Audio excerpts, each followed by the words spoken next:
Okay, we're gonna start again. Kept stumbling. All right. So I'm gonna read a prologue section from my book. You can't read it because I know it's backwards. It's Spiritual Nomad: A Journey Within and Abroad. It looks like this. This is the back of the cover. It's on Amazon for Kindle and for paperback, or you can buy it on my website where I can autograph it for you. So the prologue, you'll see why, but I want to explain why someone's death meant a lot to me, as fucked up as that sounds.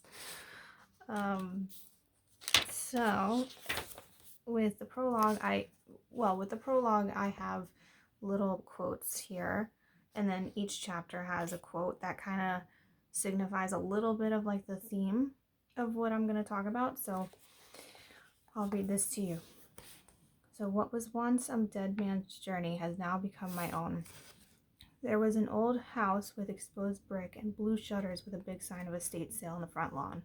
I felt a pull to stop and check it out. I walked through the house as if I was searching for a hidden treasure. I walked upstairs, each stair creaked. I found a small room in the attic with boxes filled with books and old film photography equipment. I stumbled upon a black journal. I dusted it off and turned each page and saw it was this man's travel journey through Italy and Switzerland. A deep surge of knowing my dreams would come true came over me. I was in the process of getting my Italian citizenship to eventually travel and move to Switzerland. The death of this man planted a seed into my soul to help me find the meaning of my life. On the next page, after his last trip in Lugano, Switzerland, I began my own travel journey. I was struggling with anxiety and yearned to see the world.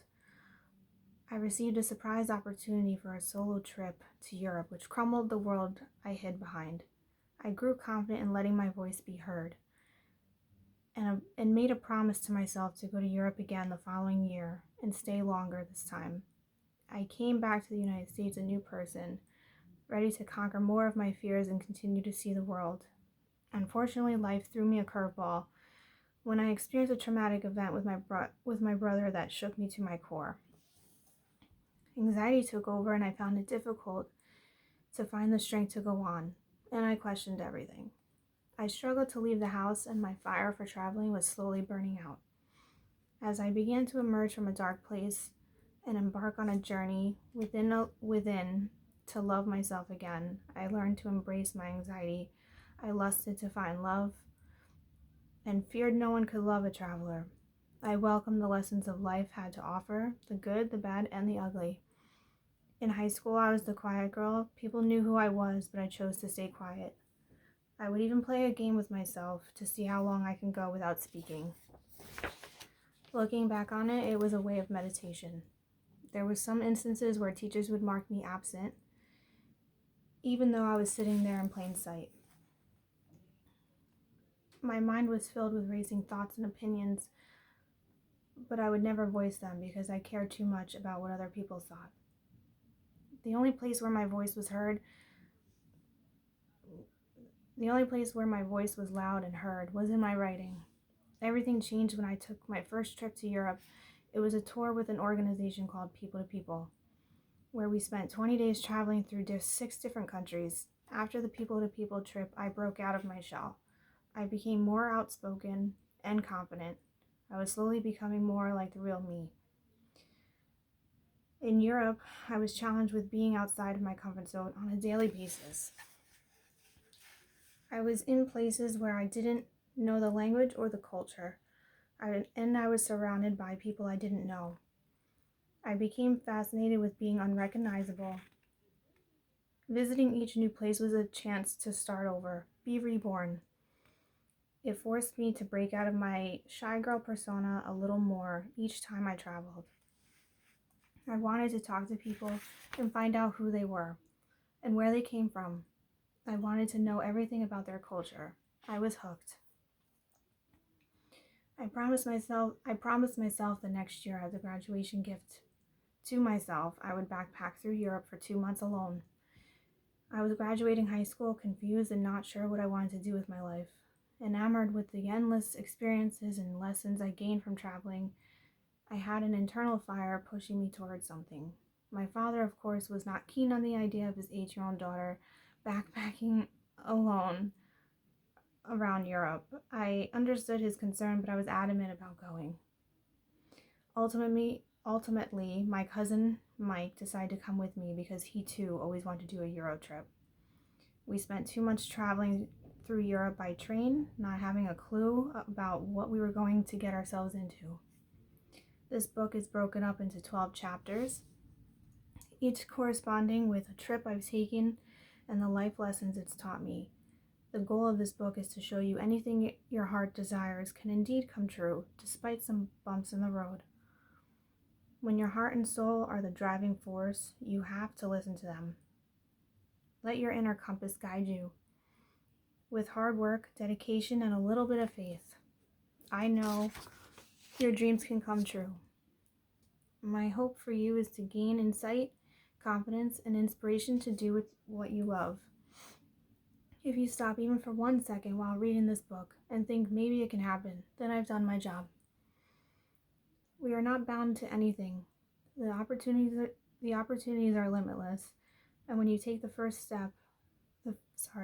leap, the universe, God, or whatever force you believe in, will be there to catch you. Life is way too short to hold back from living the life you want.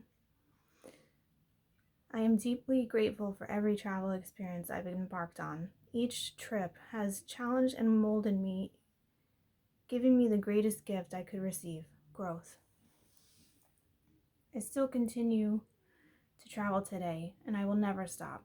And hopefully by the end of this book, you will feel inspired to venture on your own journey. I invite you to chase your dreams with me, even in the face of your struggles. I want you to write down everything. Write to me. Tell me your travel experiences and how you've grown. It doesn't have to be far and wide. It can be another state or the next country on your bucket list. Hell, it may even not be traveling, but simply deciding to live your truth. So, I have the book that I talk about that I found in the attic. So this is it. I just wanted to kind of show you what it looks like. It's like half, it's like falling apart. And I can show you where, see, I don't know if you can see a little bit, it's kind of lightened, but that is the guy's trip, his journal entries. And then you can see here, I know it's backwards, but this is, or maybe you can see it, I don't know. This is where he says Lugano, Switzerland. That was his last trip, and he goes through Switzerland and Italy. And so here's the last one also. So this is this Switzerland one. And then the next page, I started mine.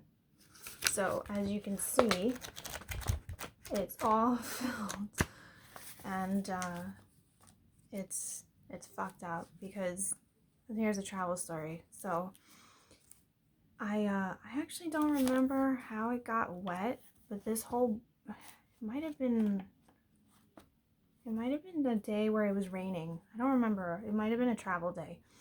But this whole book got so drenched, as you can see. So what I did, thank God, because otherwise I would have lost this whole thing. But I took bobby pins on each page, and then I literally, I'll post the picture later, but you can, it was like almost like an umbrella of pages with the bobby pins, and then it dried perfectly, so I didn't lose anything. But you can see also, I drew a little bit of where I was, that was Heidelberg, in Germany. I actually also wrote in the back, I haven't opened this in a long time, so I actually wrote in, wait, let me show you. So you can see in the back here, I wrote all the people that I met and had a like a really, really deep connection with, or like a really deep conversation with. And I can tell you, it's been since 2008. And when I look back at these names and just like, oh, I met 2 guys from Canada in Frankfurt, like I remember them. So it's really crazy that I can still remember these stories. I have someone I met in Interlaken in Switzerland. His name was Noodle. You can't forget Noodle. Like, who fucking has the name Noodle? So it's just like crazy shit like that. That's why I like traveling so much, because it's like, you never know who you fucking meet, and like who will give you like the message that you need that day or whatever. Sometimes you don't realize it till later. But I just wanted to give you a little snippet of my book, and I hope you guys enjoyed it. And I'll be sharing more travel stories. I think that's something I can get really into. I have travel stories for days, and my family and friends are sick of them all. So you guys never heard them, so it would make me excited to talk about them again. If you have questions about my travels, my book, my whatever, hit me up, and maybe I'll try to answer whichever ones that I can. My phone's been blowing the fuck up, so bear with me with like answering you back. I do intend to respond to everyone. If not, I will definitely like it. So know that if I do like your comment, I read it and I appreciate it and I thank you. So this is video, I don't know what number, 3, 4, but hopefully there will be more. So thanks for watching.